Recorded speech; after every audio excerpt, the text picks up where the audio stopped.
Hey, family. So now we're going to sit for a minute. This is Dr. Payant, Mindset for Freedom, and this is part two of the video that I said. So now that you are saved, now what? Remember, that was the first video, part one. And the reason why I said that, it wasn't just me saying it, but the reason why I said that was because sometimes we get saved and that's it. But see, God saves your soul. You got to fix your personality. You see, God formed us in the likeness like he did Adam. But that's your spirit man. That's your soul man. But your personality is what was created when we came to the earth. Does that make sense? All of the interactions that you've had, the mother that abandoned you or mistreated you or did not love you, or the father that you did not have that abandoned you, that mistreated you, or they mistreated themselves and you grew up in this family where it was dysfunctional, or you grew up poor and you grew up angry. That's your personality. A part of you had to figure out how to survive. And we did, because we're survivors. Our brain is created for us to survive. Remember, I talked to you about the amygdala. The amygdala is created for survival. You're either going to go in fight, flight, or freeze mode. And that's the amygdala. So while you are being shaped with your personality, while you are in church or in spiritual environments, you have to understand that you have a part, and your part is to work on your personality, work on the person that you are, the person that doesn't have clarity. See, God has it all, and you have it all, and I have it all, but it's in you. But the personality, the person, is the thing that works on the outside when you don't connect with your spiritual self. Does that make sense? When you don't have that connection, when you're not wired to go in, when what comes up comes out, you're not wired to go in. And until you do that, you've got to know that you've got to work on your personality, because your personality is what needs to be changed.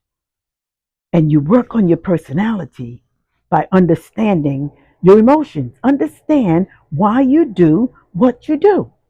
Yes, habits become choices, and choices are wired to our emotions. But why? It's shaped from your subconscious mind. It's shaped from your childhood.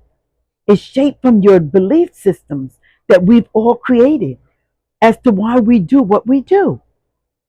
So I want to help you. I want to guide you.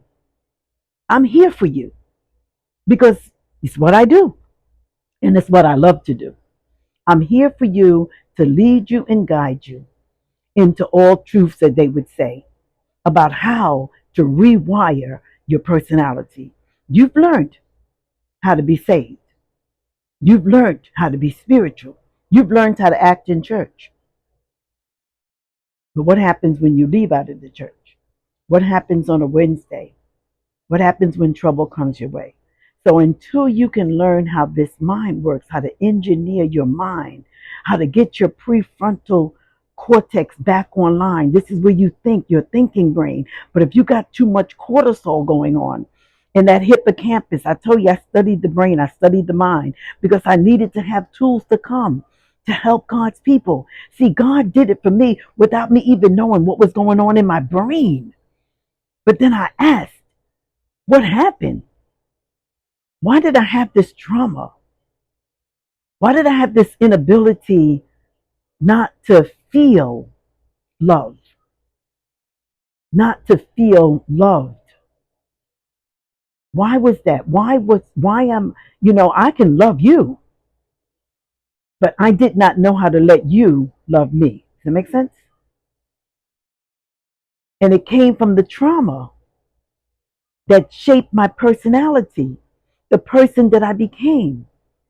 And I closed myself off because of fear. Because remember, I told you my hair fell out when I was younger. Maybe you didn't hear that story, but that's what happened. When I was 7, my hair fell out. And, hair is our glory, especially when you're young. And I thought that since I didn't have any hair, that nobody would think that I was pretty. And that began at 7 years old. And prior to that, I think I told you that we got evicted.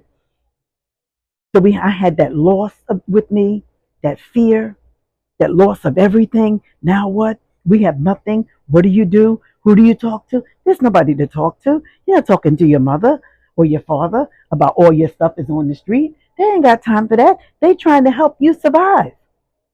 So you bottle it up and it becomes and it shapes the personality, the person that you are. And the only way that you can help to change that personality, to reshape the person that you have become, is to rewire. First, you got to know what's happening with your mind. Then you have to know how to engineer, and you have to know what that means, your mind. And you have to understand how to reset the subconscious mind. One of the things I taught you and I shared with you is breathe. Because when you breathe, you reset the vagus nerve. And when you reset the vagus nerve, that's when you can get clarity.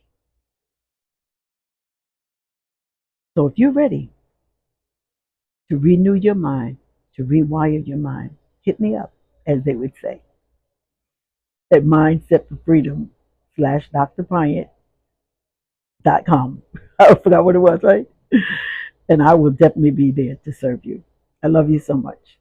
This one is part 2 of my personality. Thanks. Because it really does, right? All right. Thank you for listening. I'm going to put this one on Instagram and on YouTube. All right. Love you much. Until next time. Shalom.